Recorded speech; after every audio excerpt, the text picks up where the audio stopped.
was a sap. I mean, he cried at commercials. We'd be watching football games and there would be that sappy Maxwell House commercial. I'd look over and, yeah, I do. But thank you, Beatrice. This morning I got a text message from his caregiver of the past year, a wonderful woman named Dan, who's recently immigrated from China.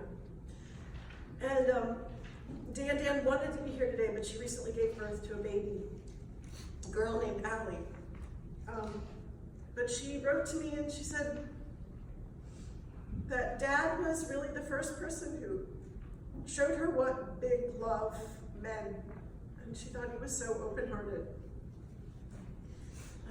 She said by now she also knows Corinthians 13, what Vivica read, because she heard it recited so many times, and she said that when he said it, it was different because he really meant it.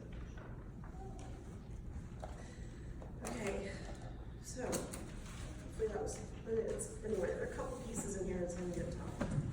I'm sure I will not be, I timed this, but it's going to take them.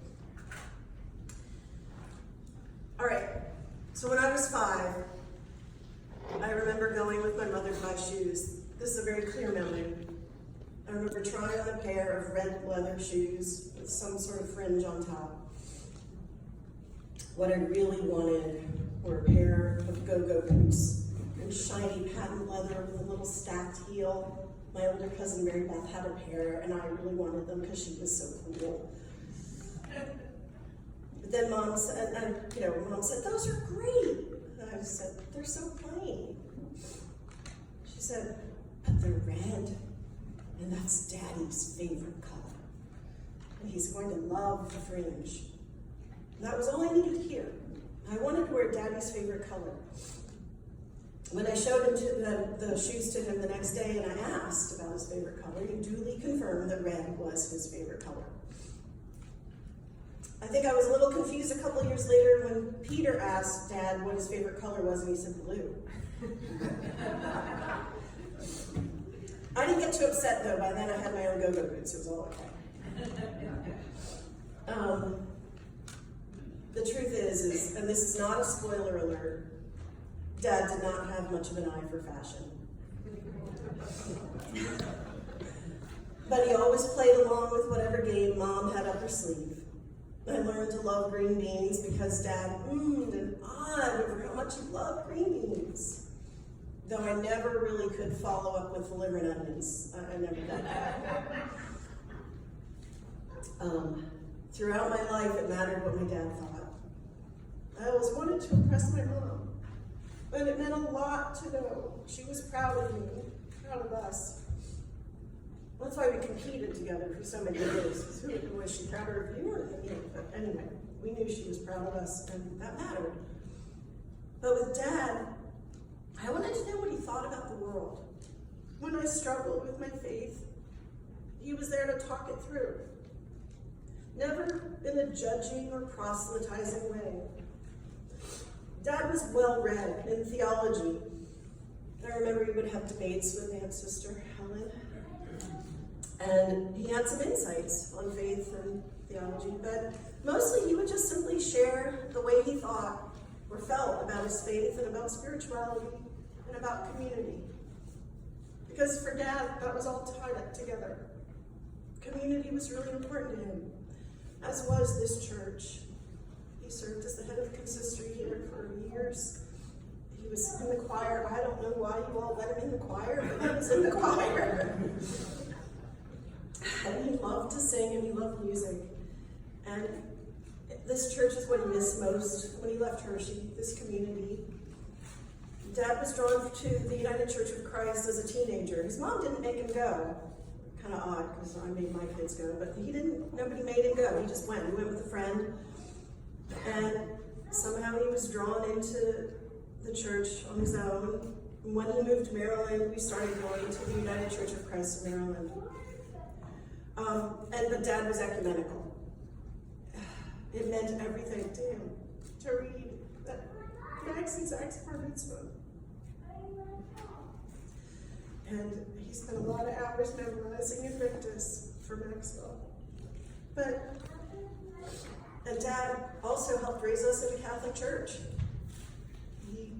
He signed on, he made a commitment. He would go to early service here, and then he would come to St. John's and join us. I remember when I started becoming interested in inequality and social justice.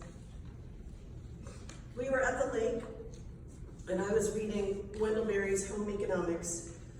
The book was talking about buying local and investing in small businesses and how that mattered for community life.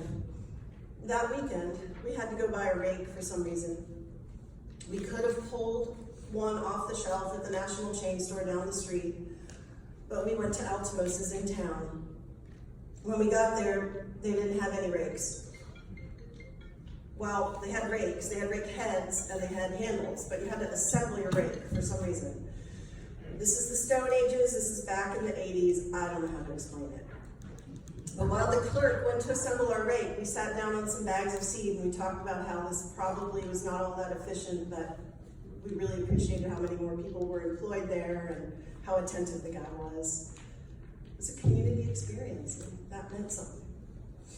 I could always count on Dad to be interested in what I was thinking about and to have some reflection to share. And I was really, really blessed to have him close during the last few years. I'd often stop by after work and he'd already be in bed. I'd sit on the edge of his bed and share whatever I was stressed about. Just a few months ago, he was asking about Vivica's college decisions, and I talked to him about the costs and loan decisions ahead. He said, well, yes, it's a lot of money. And you can hear him saying this. It's a lot of money. But the debt, it kind of has a way of going away eventually. I think that was Dad's secret. That's why he made it to 86. That and the fact that Mom saved his life about 50 times on different occasions. But he wasn't a stressor. He had a deep faith that things would work out. When we were teenagers, he used to say, I think Pete will remember this, well, I raised you this far, so I trust you to make the right decision now. I'd mock him for that and say, but Mom raised us, what are you talking about? He'd just chuckle. But the truth is, he very much raised us. He may have seemed like he took a back seat because, of course, Tony ran circles around him, energy-wise, but he was very much present, and he had a huge role in our upbringing. Just in February, I went to see him in the hospital, and I said, oh, it's snowing outside. And he was pretty weak, and I was saying goodnight, and I said, I'm gonna go. And he said, careful in the snow.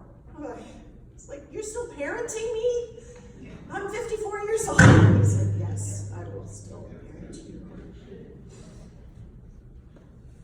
Dad spent a lot of time after Mom passed kicking himself for not appreciating her more. One day I picked him up for church and he said, oh, I really took her for granted. And I just said, yeah, you did. But Dad could take the criticism. In fact, Dad was really good to rail against. He was like a big emotional punching bag. He could absorb it and still be there to lean against when you were done. I could be venting about something, like not about him not picking up after himself, or something annoying my brother had done, or something insulting someone had said, whatever it was. And he'd just nod, and then he'd ask me a question, or he'd apologize, or somehow point out a different perspective. And that was it. I couldn't stay mad after that. I think the reason Dad could take the criticism or had such a knack for reinterpreting things in a positive light was he had such a deep, deep trust in the goodness of human nature. And he achieved real peace in his later years. He was so delighted to have connected with our half-sister Elizabeth. And I think we all were so grateful he could have time with her in the past years. And Peter found his true place in the world as the middle sibling.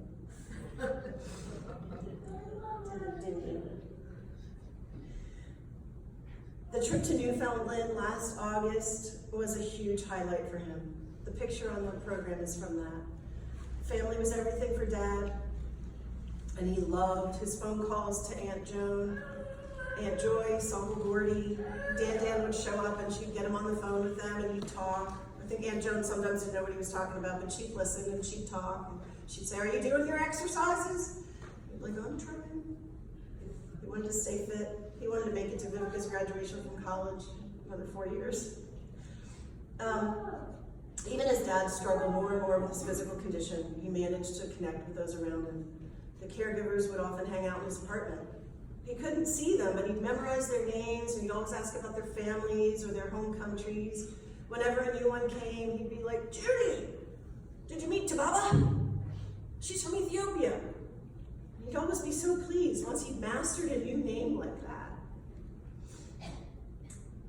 I think my brother put it really well when he said Dad delighted in all things big and small. I think that's what enabled him to be so at ease with the world.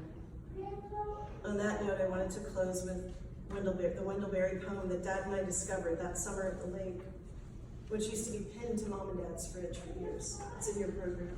It's called The Peace of Wild Things. When despair for the world grows in me, and I wake in the night at the least sound, in fear of what my life and my children's lives may be, I go and lie down where the wood drake rests in his beauty on the water, and the great heron feeds. I come into the peace of wild things, who do not tax their lives with forethought of grief. I come into the presence of still water, and I feel above me the day-blind stars waiting with their light. For a time, I rest in the grace of the world, and then free.